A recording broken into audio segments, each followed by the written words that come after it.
আসসালামু আলাইকুম, সবাইকে কেমন আছেন? আজকের এই ভিডিওতে আপনাদেরকে জানানোর চেষ্টা করব কিভাবে এলো কাগজের নোট আর ছাপাতেই বা লাগে কত খরচ। কোনো কিছু কেনা বেচা করতে দরকার হয় মুদ্রার। বেশিরভাগ মুদ্রাই তো কাগজের, কিন্তু কখনো কি আমরা ভেবে দেখেছি পকেটের কিংবা মানি ব্যাগে গোছানো মুদ্রা অর্থাৎ টাকাগুলো কেন এত গুরুত্ববহ? সাধারণত কাগজের নোটই তো, সোনা কিংবা রূপা নয়। সাধারণ টাকা চোখের দেখার দিক থেকে খুব একটা বিশেষ কিছু নয়, কিন্তু তারপরেও এটি টিকে গিয়েছে আমাদের অর্থনীতিতে। বর্তমানে মুদ্রা ছাড়া মানুষ অচল, আর সেই মুদ্রা প্রসঙ্গ নিয়েই আমাদের আজকের এই আলোচনা। এক সময় তো আমরা স্বর্ণ রৌপ্যের মুদ্রা ব্যবহার করতাম বেশি, কিন্তু কিভাবে স্বর্ণ ও রৌপ্য মুদ্রার মতো দামি জিনিসকে পেছনে ফেলে কাগজের টাকা অর্থনীতিতে টিকে গেল? প্রায় ৬,০০০ খ্রিস্টপূর্বাব্দের মেসোপটেমীয় সভ্যতার সময় বিনিময় ব্যবস্থার প্রচলন শুরু হয়। এখানকার জাতিগোষ্ঠী ফোনিসিয়ানদের হাত ধরে উৎপাদিত শস্য বিক্রি করতে তারা বিনিময় ব্যবস্থার প্রচলন শুরু করে। পরবর্তীতে ব্যাবিলিয়নরা এই ব্যবস্থার আরও উন্নতি সাধন করে। খাবার, অস্ত্র সরঞ্জামের বিনিময়ে তারা দ্রব্য আদান প্রদান করত। আনুমানিক খ্রিস্টপূর্ব ৩,০০০ অব্দে সুমেরীয়রা পার্লি বিক্রির জন্য প্রথম ধাতব মুদ্রা ব্যবহার করে।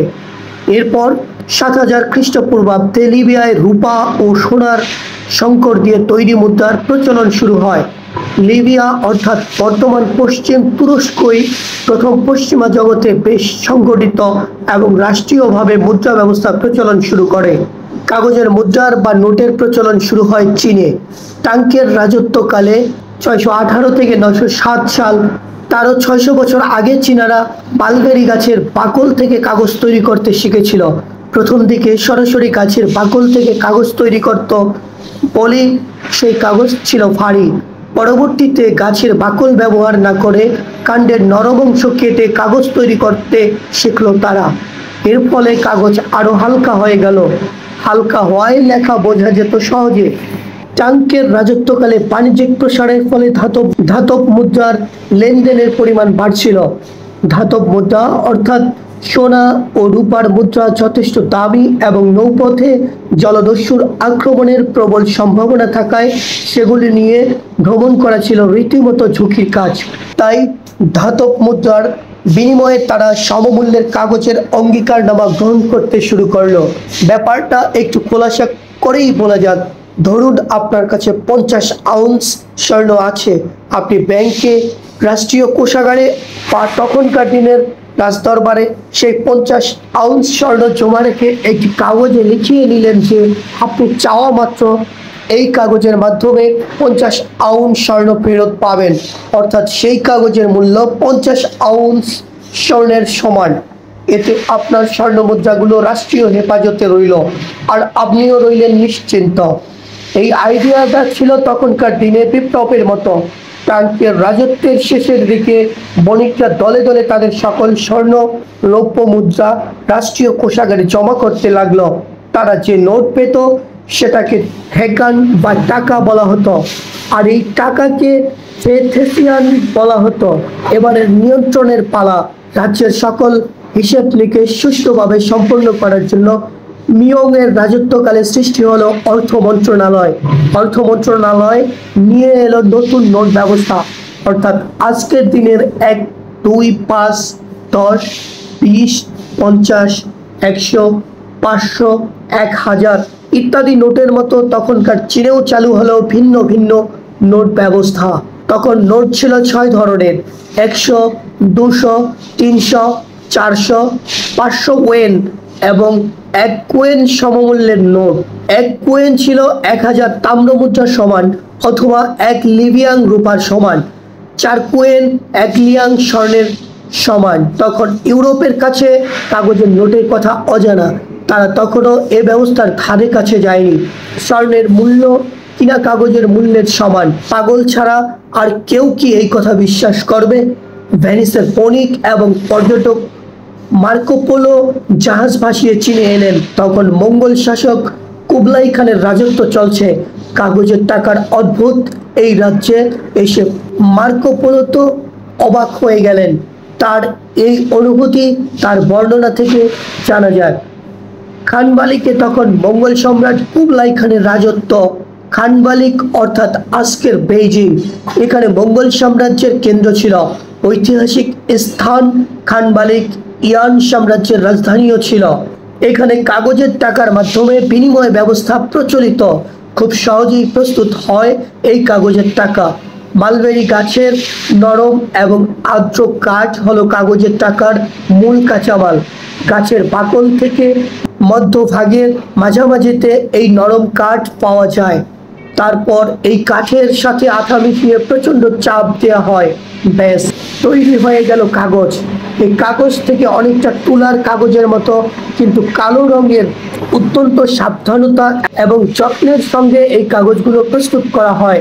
দেখে মনে হয় যেন কাগজ নয়, স্বর্ণ কিংবা রৌপ্য মুদ্রা প্রস্তুত করা হচ্ছে। এরপর নোটের জন্য প্রস্তুত কাগজগুলোকে সংশ্লিষ্ট কর্মকর্তার হাতে দেওয়া হয়।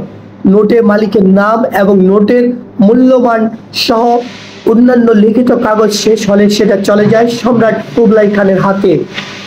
তারপর সম্রাট নিজের হাতে নোটে সিল দেন এবং তার রাজত্বের চিহ্ন বহন করে এমন চিহ্ন নোটের একদম উপরে বসিয়ে দেন। এবার নোটটি সার্বজন গ্রহণযোগ্য হলো। এই নোটের মাধ্যমে সাম্রাজ্যের যে কোনো স্থানে যে কোনো ধরনের লেনদেন করা সম্ভব হতো। এর বাইরে কোনো লেনদেনের কথা কেউ চিন্তাও করতো না। যেখানে বিজ্ঞানী এবং রসায়নবিদেরা কয়েক শত বছর ধরে সাধারণত ধাতু থেকে স্বর্ণ তৈরির চিন্তায় মশগুল, সেখানে এক সম্রাট কিনা সাধারণ কাগজের টাকায় রূপান্তর করে ফেলেছেন। মার্কো পোলো বাড়ি ফিরলেন, ছড়িয়ে দিলেন তার ভ্রমণ অভিজ্ঞতা। এই ইতিহাসে বরাবর যা হয়, মার্কো পোলোকে কেউ বিশ্বাস করলো না, বরং তাকে পাগল বলে চালিয়ে দেওয়া হলো। ফলে পশ্চিমা আরো 600 বছর পিছিয়ে গেল। চীনে তখন প্রয়োজন মতো নোট ছাপানো হলেও সেই নোট কখনো ফেরত নেওয়া হতো না। ফলে মারাত্মক মুদ্রাস্ফীতি দেখা দেয়। পুরো চীন জুড়ে 1380 সালে এক কুয়েন 1000 তাম্র মুদ্রার সমান ছিল। 1535 সালে সেটা দাঁড়ায় 0.28 তাম্র মুদ্রায়। 1690 সালে মার্কিন যুক্তরাষ্ট্রের ম্যাসাচুসেটস বে কলোনিতে সর্বপ্রথম কাগজের নোটের প্রস্তাবনা করা হয়। 1760 সালে প্রথম ডলার ছাপানো হয় এবং তা সর্বজন কর্তৃক গৃহীত হয়।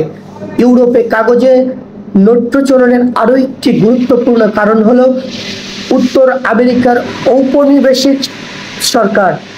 ইউরোপ এবং উত্তর আমেরিকার মাঝে বেশ ভালো বাণিজ্যিক সম্পর্ক ছিল।